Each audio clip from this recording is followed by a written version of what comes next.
My wife faked our breakup as a prank. Revenge made me leave, expose her lies, reclaim freedom. It was just a prank. Daniel, my girlfriend of 8 years, pulled what she thought was the absolute funniest prank at dinner last week. We were at this ridiculously upscale place with her usual crew. You know the type, always filming everything for social media content, treating every meal like a performance piece. The kind of women who order the most photogenic dish and then barely touch it.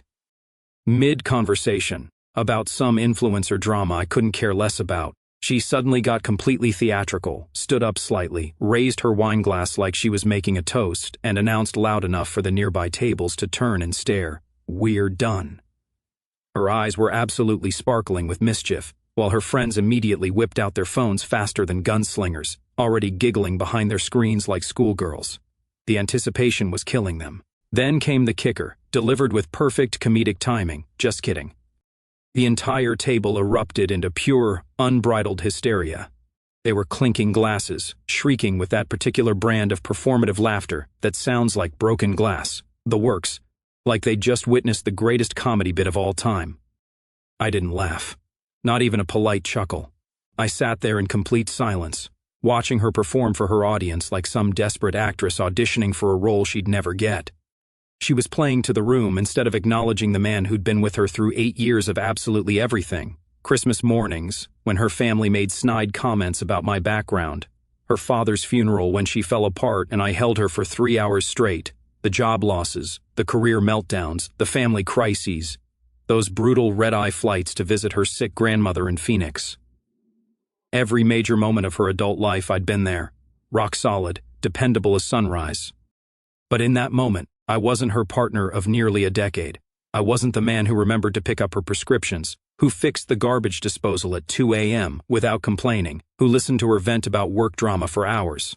I was her punchline for the group chat later, a prop in her little performance piece. So I folded my napkin with deliberate precision, placed it next to my bread plate like I was setting down a weapon, pulled out my credit card, and left a crisp $100 bill underneath. More than enough to cover both our meals, the overpriced bottle of Merlot, and a generous tip for the server, who didn't deserve to get stiffed because of this disaster. I stood up without any drama, no chair flipping, no theatrical exit of my own, just the kind of quiet dignity that comes from years of military service. She actually blinked in surprise and called after me, "Wait, honey, come on, it was just a joke, don't be so sensitive." I walked past the bar, past the maitre d' who gave me that subtle knowing nod that older men share when they recognize the exact moment another man's patience finally runs out. Outside felt completely different, like stepping into an alternate reality. Cool spring air carried the scent of blooming trees and distant possibilities. I could still hear their artificial laughter echoing through the restaurant's heavy glass doors as they swung shut behind me. The sound followed me down the sidewalk like a bad memory. I didn't drive home right away. I couldn't bear the thought of sitting in traffic, stewing in my own thoughts. Instead, I walked through the city streets for hours, past closed boutiques and glowing 24-hour diners where night shift workers grabbed coffee and tired parents fed restless toddlers. I walked until my dress shoes started rubbing blisters, and the burning sensation behind my eyes had completely faded into something colder, clearer. At some point around midnight, I caught my reflection in the darkened window of an antique shop. There I was at 57, graying at the temples but still solid, former military, former engineer, still paying all the bills without complaint, still fixing whatever broke, still showing up when promises were made. I stared at myself for a long moment and quietly muttered to my reflection, "We're done." But unlike her theatrical performance, I wasn't joking, not even a little bit. When I finally made it back to our shared condo around 2 o'clock in the morning, she was already in full damage control mode, sending text after text, "You're being way too dramatic." It was just a harmless joke. Seriously, everyone thought it was hilarious. Don't ruin the whole night over this. I didn't respond to a single message.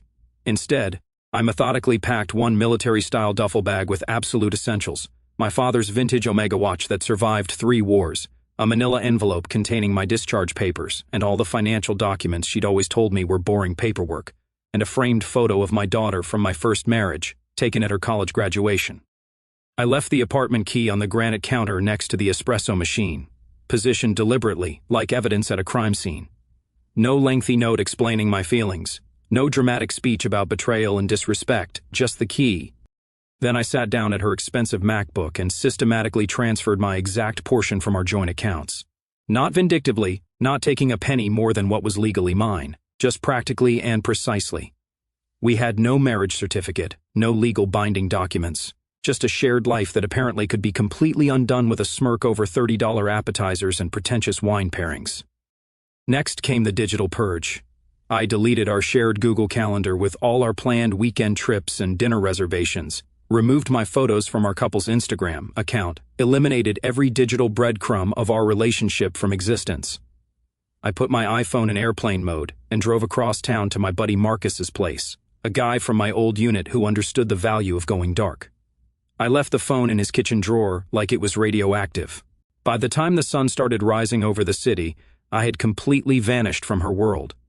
She woke up around 7:30 that morning expecting her usual good morning text or at least a passive-aggressive emoji. Instead, she found absolute silence. The warm side of our king-sized bed was already cold. The bathroom counter was cleared of my shaving kit and cologne bottles. The coffee maker sat unused because I was always the one who remembered to set the timer.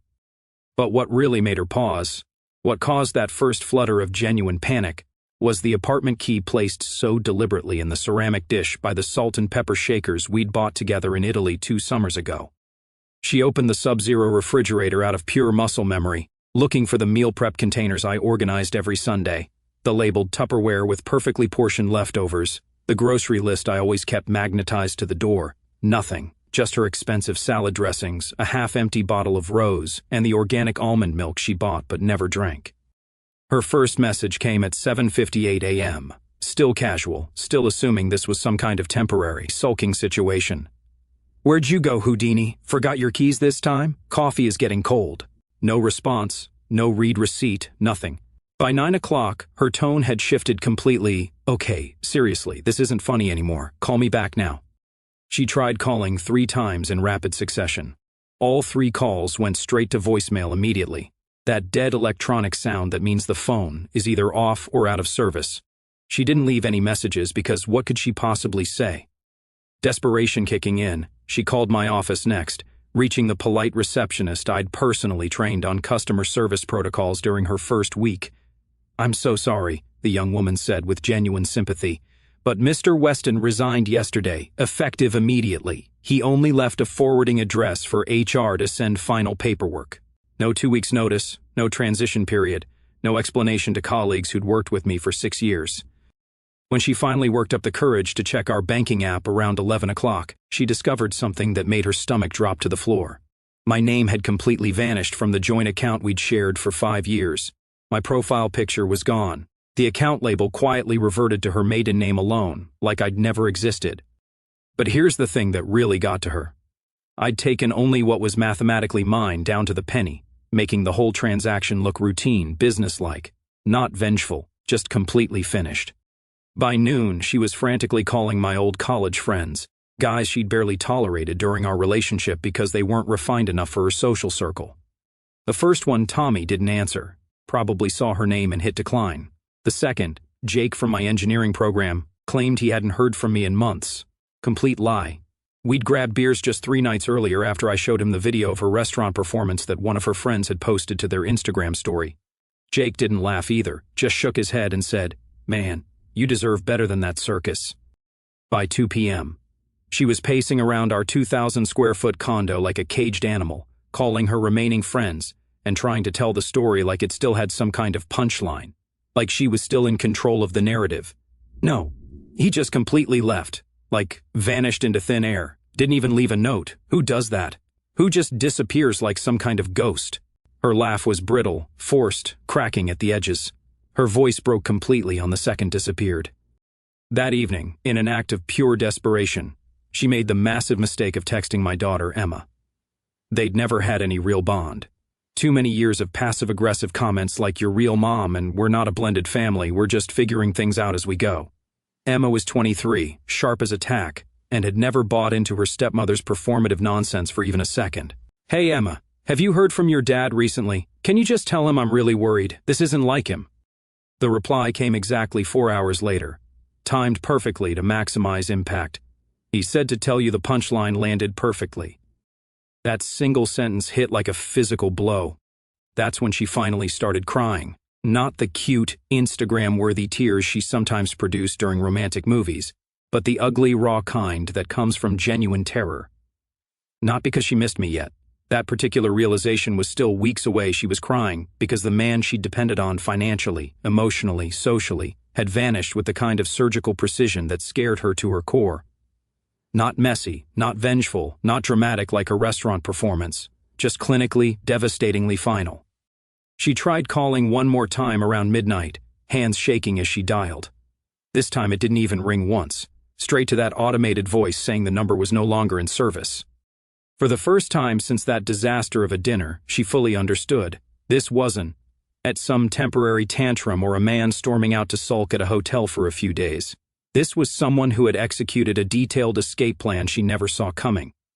Within a week, her carefully constructed social ecosystem began crumbling like a house of cards in a hurricane.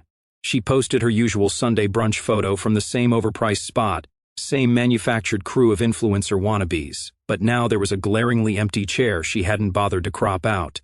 The absence was deafening. Her caption read, "Brunch cures everything. Girl tribe, no drama, just champagne." But everything about the image screamed the exact opposite. Two of her usual brunch companions were mysteriously absent. One was tagged but never reshared the post. And her best friend ally, the same ally who'd squealed, "Do it, say it like you mean it," while recording my public humiliation on her phone, looked completely off in the photo, pale, hollow-eyed, like someone who'd just witnessed a car accident and couldn't stop replaying it in her mind. The first crack in her social armor was subtle but devastating.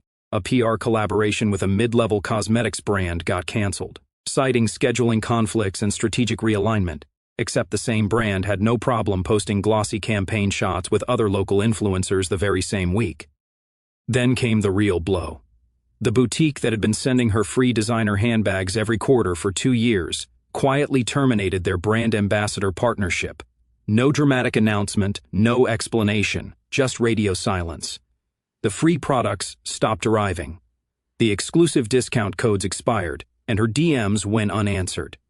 She convinced herself it was all coincidental. Algorithm changes, market fluctuations, anything except the slowly dawning realization that I had been quietly holding up more of her social scaffolding than she'd ever imagined. The fancy restaurant where they always got the best table. The owner owed me a favor from when I'd redesigned his kitchen workflow system for free. The photographer who shot all their girl power content sessions. I'd been covering his website hosting and domain registration for 3 years without ever mentioning it. The wine bar she loved to name drop. My buddy from the service industry had hooked up her loyalty rewards program as a personal favor to me. One by one, these invisible supports started disappearing. Reservation systems couldn't find her accounts. Photographers were suddenly booked solid for months. Even the boutique coffee shop where she held her informal business meetings started acting like they'd never seen her before. Her carefully curated world was quietly being dismantled from the inside out. Late one night around 2 o'clock, with a glass of expensive wine that was supposed to make her feel sophisticated, she started her descent into full-blown digital stalking mode. She began obsessively searching for any trace of my online presence, swiping through her camera roll like some kind of forensic investigator, looking for clues she'd missed. Not for nostalgia. She didn't do nostalgia, it wasn't on brand. But hunting for proof I still existed somewhere in the digital universe. Instagram showed nothing. My personal account, gone. The backup account I used for following car restoration groups vanished. Facebook, completely deactivated. LinkedIn profile didn't just show as inactive. It was like it had never existed in the first place. She even went down the rabbit hole of searching Reddit, scrolling through automotive subreddits and woodworking forums I used to browse, looking for usernames that seemed familiar. Absolutely nothing. No comments, no posts, no digital fingerprints whatsoever. What really unnerved her was realizing I'd always been what she mockingly called a digital minimalist. But now it seemed less like a quirky personality trait and more like someone who'd been methodically preparing to disappear completely. Like a person planning to go into witness protection. Around 3 o'clock, she started messaging people from my past like some desperate private investigator, former co-workers who barely knew her, old neighbors from our previous apartment. Even the bartender at Murphy's Irish Pub where I used to grab a Guinness twice a month and watch whatever game was on. Most didn't respond at all. probably assuming she was drunk texting. The few who did gave variations of the same infuriating answer. Haven't seen him in a while. Thought you guys were still together. Friday morning, running on 3 hours of sleep and pure anxiety, she finally swallowed her pride and called my cousin Jason. They'd never been close. Hell, she'd publicly mocked him once at a family barbecue for driving a manual transmission Honda Civic, saying it reeked of 2008 energy loud enough for everyone to hear. But Jason was family, and family meant information. "Has Daniel been in touch with you recently?" she asked, forcing her voice to sound light and casual instead of desperate and slightly unhinged. Jason hesitated for what felt like an eternity. "Why are you asking?" "He left after some stupid argument," she lied smoothly. "I just want to make sure he's okay, Make sure he's not doing anything reckless." Another long pause that made her palms sweat. "He's fine," Jason finally said, and something in his tone made her stomach clench. "Better than I've seen him in years, actually." Her world tilted slightly. "So you have seen him recently?" "Look, he didn't want me to say anything to anybody, but yeah, I ran into him briefly at a sustainability conference in Denver last month. He was working under a different name. His middle name, different last name. Said he was doing consulting work now. Very low-profile stuff. That's all I know." "What name was he using?" The question came out more desperate than she intended. Jason's voice dropped to almost a whisper. "You didn't hear this from me. But Daniel Thomas became Thomas D. Westman. That's all I'm saying. Don't call me about this again." And he hung up. She immediately opened a new browser tab and started searching every possible combination. Thomas Westman, Thomas D. Westman, T.D. Westman, Daniel Thomas Westman, property, records, business registrations, professional licensing boards, conference attendee lists. The search consumed her entire weekend. The only concrete result was a blurry photograph buried deep in a state government website, some sustainability expo with a list of guest panelists. There was a man in an expensive dark suit, photographed from behind, engaged in what looked like an intense conversation with a state senator. The body language looked familiar, the way he held his shoulders, the confident stance, but she couldn't be completely certain. She reverse-searched the image dozens of times. No matches anywhere. The caption underneath simply read, "Thomas D. Westman, Independent Sustainability Consultant." She cross-referenced that name with LLC filings, bankruptcy records, property registrations, professional board minutes, anything that might give her a lead. Nothing matched. No digital footprints, no careless mistakes, no paper trail whatsoever. It was like he'd hired a team of professionals to scrub his existence clean. Every time she'd previously mocked him for printing hard copies of financial documents, instead of going paperless, every time she'd rolled her eyes at his boomer energy habit of writing down passwords in a physical notebook instead of using browser autosave, every careful backup system he maintained, she finally understood none of it was habit. It was all preparation, insulation, insurance against exactly this kind of digital manhunt. While she was hunched over her laptop at 4 o'clock in the morning, aimlessly clicking through search results and social media posts with rising panic, I was sitting in a sleek minimalist apartment on the other side of the world, sipping fresh coffee and reading the financial section. I'd shaved the beard she used to say made me look like an unemployed lumberjack, but not the hot kind. I bought 3 crisp, tailored dress shirts, no plaid in sight, from a boutique downtown, 2 pairs of polished leather shoes, a charcoal wool coat that made me look like I belonged in a boardroom, not on a couch. My first major investment under my real name, Daniel Thomas Weston, was acquiring 15% equity in a logistics software firm I discreetly advised 2 years prior. I knew their books, understood their burn rate, and saw how badly the market underestimated them. The capital was clean, quiet, wired, no noise. My second move was even more left field, a last-mile routing company that catered to niche vendors in sectors she never even noticed. All the contracts ran through a trust she didn't know existed, in a state she'd never visited, managed by a lawyer she once mocked as dry toast in boat shoes.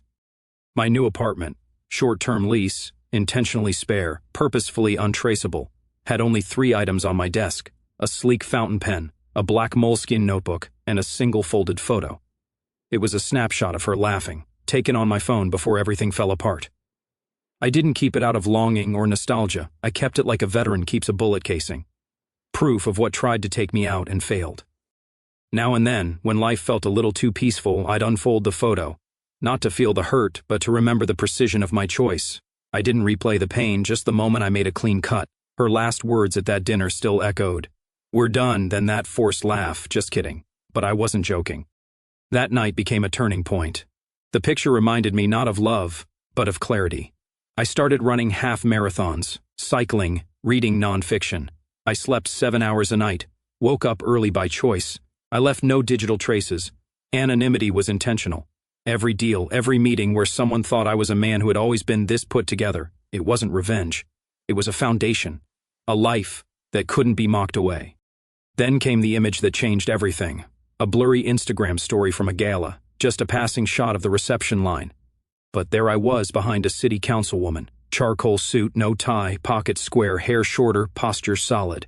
The frame was only seconds long, but someone paused it, zoomed in, and shared it. "Is this Daniel?" Lit up 3 group chats. She stared at her screen, thumb frozen, not scrolling, just stuck. The man in that photo didn't look broken or adrift. He looked like he'd stepped out of her orbit completely. The way I stood said it all, not smug, not spiteful, just absent. Beyond her reach. Beyond her narrative. Weeks later, at a high-end restaurant called Balaka, she was making small talk with the few friends she still had when a waiter silently placed a cream envelope in front of her. Inside were 3 sheets and a receipt. The first was a notarized hotel record. Names, dates, charges, room service for 2. A night she claimed to have crashed at Allie's after drinking too much wine. The second was a concierge's signed note, spa treatments and car service booked under Miss A. The third was grainy but clear security footage, 2 figures kissing at valet, her and Ally. A handwritten note slipped out. I didn't know he'd find out. I swear I didn't know he kept records. Allie's handwriting. Her fork dropped. The table went silent.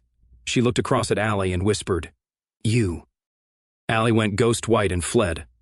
The others froze, not out of loyalty, but fear. Fear of the quiet force that had just upended their hierarchy. But there was one more page, property transfer papers. Daniel T. Weston now legally owned Allie's coveted loft, not a lease, a full purchase. Scrawled beneath in block letters, disposable. That's how you saw me. Now you get it. No shouting, no screenshots, no angry texts. Just action. He bought the home right out from under her best friend, guaranteeing a silent 30-day eviction. The message was loud, written in ink, not outrage. Months later, she saw me again at an art gallery. I was with an elegant older woman, graceful, composed, not arm candy but an equal. We were laughing genuinely. She couldn't stop herself.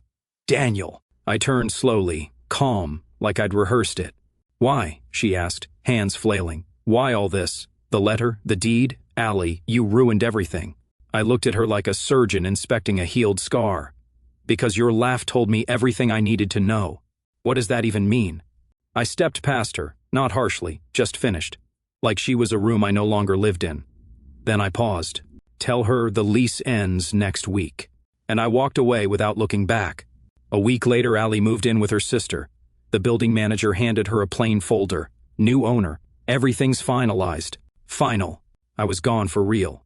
And I hadn't looked back once.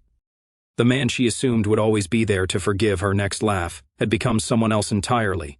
Not just someone who left, but someone who rebuilt everything from the ground up while she danced on the ruins of what they had. And the silence he left behind said more than any fight ever could. I never thought a single moment could feel like the last page of a book I'd been reading for 8 years. When she stood up and said we're done with that sparkle in her eyes, something inside me didn't break, it simply switched off. No anger, no tears, just the clearest silence I've ever known.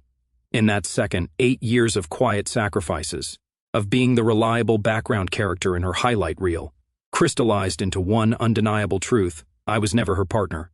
I was her safety net, her unpaid manager, her emotional support animal who also fixed the plumbing and paid the bills. Walking out wasn't dramatic. It was surgical. Every step away from that table felt like reclaiming a piece of myself I'd loaned out for far too long. The night air tasted like freedom I'd forgotten existed. For the first time in years, I wasn't calculating how my actions would affect her mood, her brand, her narrative. I was just mine. Leaving wasn't revenge.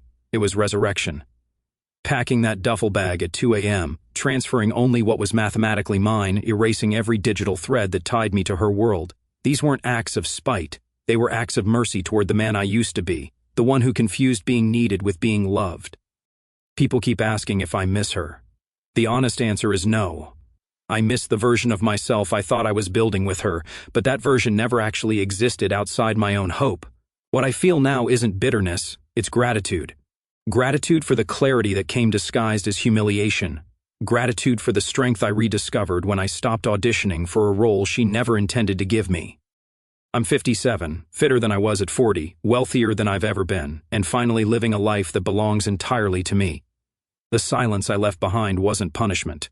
It was the sound of a man who finally learned his own worth and decided the price of admission to his future would never again be his dignity. I wasn't joking. We really were done. And for the first time in years, I'm just beginning.